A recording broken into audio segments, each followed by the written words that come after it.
The rain in Lagos doesn't just fall, it punishes. It hammers against the rusted zinc sheets of the roadside bukkah, creating a deafening roar that drowns out the sounds of the morning traffic. Inside the small smoke-filled shack, Eniola shivers. Her body is a map of exhaustion, her skin hot with a fever she cannot afford to acknowledge. She stirs a massive pot of jollof rice, the steam clinging to her face like a second skin.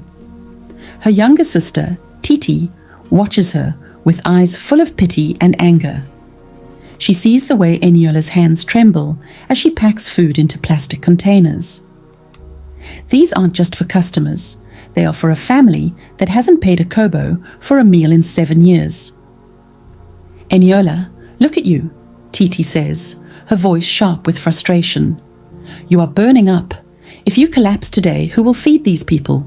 I'm certainly not Femi's mother." Eniola doesn't look up. "Femi's writing his final professional exams today, Titi. He needs strength. His mother's legs are failing her. If I don't send this food, they won't eat." "And you? When did you last eat a full meal?" Eniola manages a weak, pale smile. "I tasted the sauce. I'm fine. Once Femi gets this job at the firm, everything changes. He promised. We are one." Titi scoffs, the sound lost in the thunder outside. "You are not one. You are the engine, and they are the rust eating you alive. 7 years, Eniola. 7 years of your youth, your savings, and your health poured into a man who only visits you when his stomach is empty or his rent is due." Eniola ignores her. She carefully places an extra piece of beef into the container marked for Femi. She adds a side of fried plantain and a cold bottle of water she bought with the last of her daily change. To Eniola, this isn't just rice. It is an investment in a future she has been building brick by brick, sacrifice by sacrifice. By noon, the rain eases into a thick, humid mist. Eniola carries the heavy bag of food across the city, her legs feeling like lead. She reaches a modest apartment block, a place her own sweat paid the deposit for 3 years ago. Inside, Femi's mother and his 2 sisters are seated in front of the television. The air is cool from a fan Eniola bought last Christmas. "The food is late," Femi's mother says, without looking away from the screen. "I hope the rice is soft. My gums have been aching." "It's soft, Ma," Eniola says, her voice rasping. "I made sure." "Did you bring my skin cream?" The younger sister, Ambulanle, asks. "The one I told you about? My skin is peeling." Eniola lowers her head. "I didn't have enough today, Bulanle. The price of charcoal went up. Next week, I promise." Bulanle rolls her eyes. "You always say, 'next week.' It's like you don't even care how we look." Eniola stands there, damp and shaking, waiting for a thank you that never comes. She looks around the room. She sees the curtains she sewed, the rug she paid for, and the medicines on the table she bought by skipping her own doctor's appointment. To them, she isn't a future daughter-in-law. She is a utility, a faucet that is expected to run until it goes dry. She finds Femi in the back room, dressed in a crisp white shirt, the only expensive thing in the house, bought with Eniola's savings. He looks at her, and for a moment, there is a flicker of something like guilt in his eyes, but it vanishes as quickly as it appeared. "I'm nervous about the interview, Eni," he says, taking the warm food from her hands. "You'll do great," she whispers. "I've been praying since 4 a.m. Once you get this, we can finally talk to the pastor about a date, right? My shop lease is almost up, and the landlord wants to double the rent. I was thinking maybe we could finally move into a small place together." Femi begins to eat, his movements hurried. "Let's not talk about that now. I need to focus. You know how important this image is. A lawyer needs to look a certain way, act a certain way. We'll talk later. Later has been Eniola's life for over 2,000 days. As the weeks pass, the shift begins. Femi gets the job.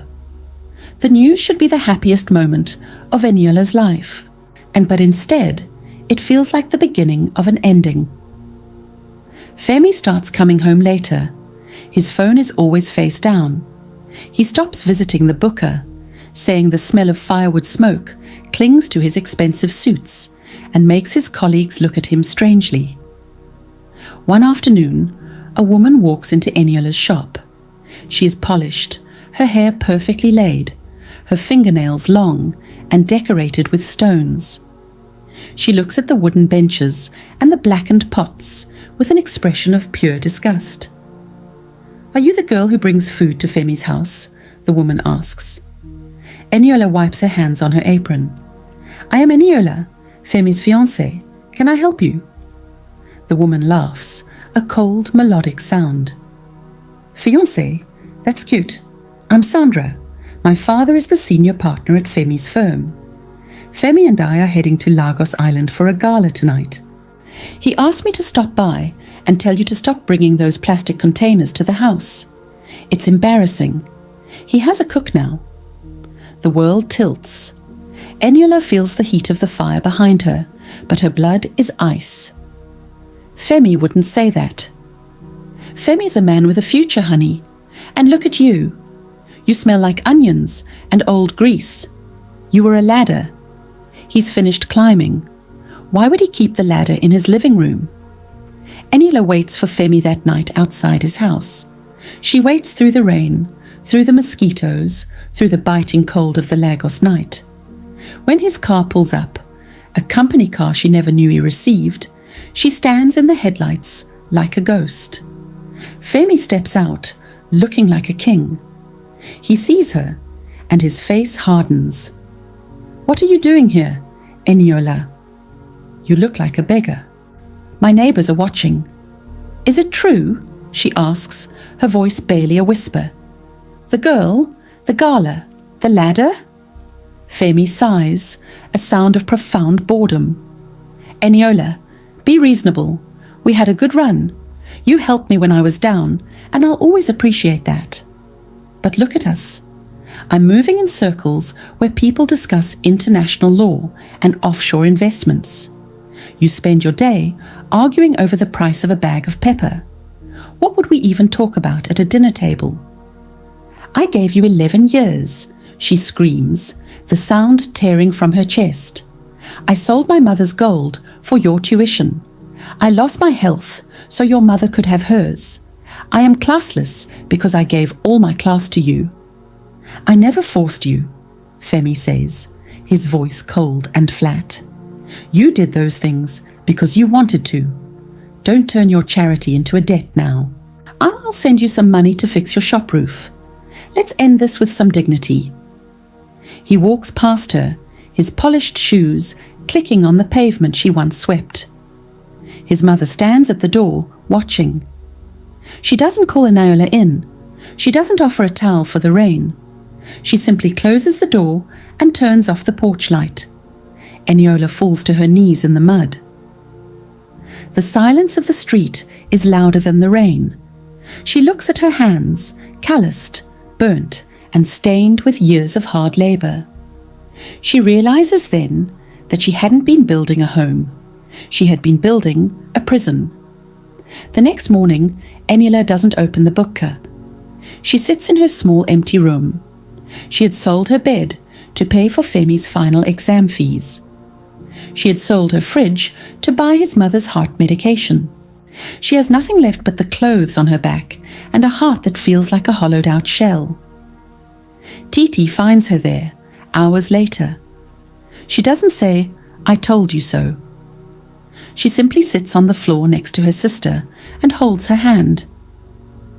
"They emptied me, Titi," Eniola whispers. "There is nothing left." "No," Titi says firmly. "They took your money. They took your time. But they didn't take your hands.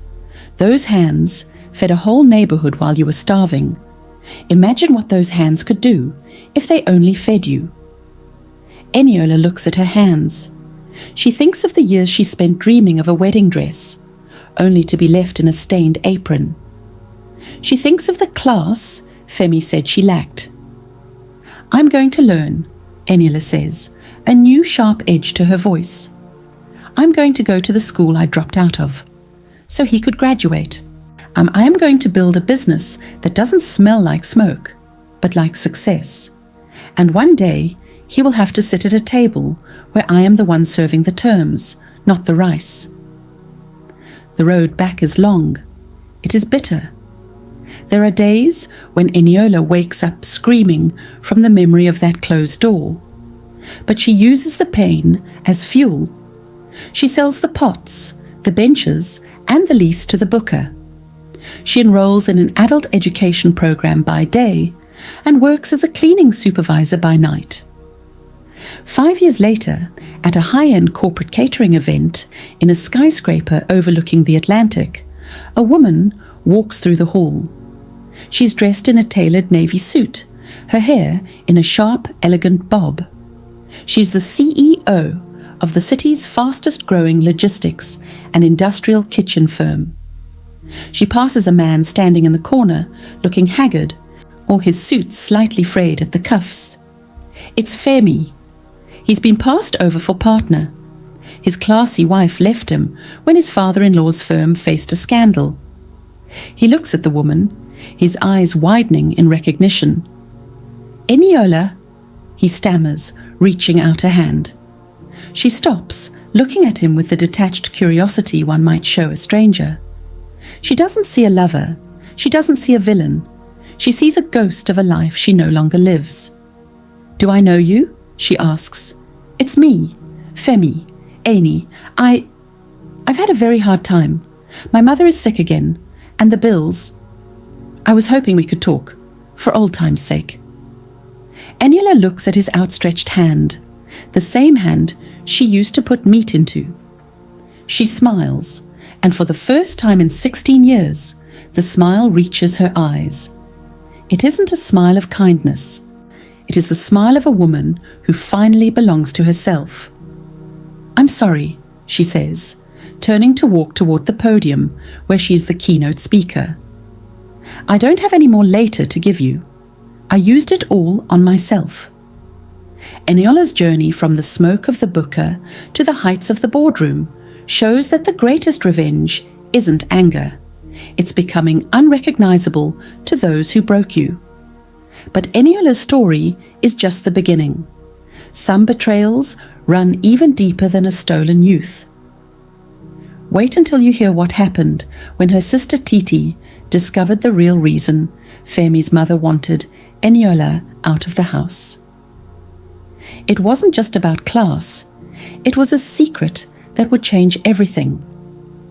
If you believe that no woman should ever lose herself in a man's shadow, hit that subscribe button right now. And don't let your struggle go unnoticed.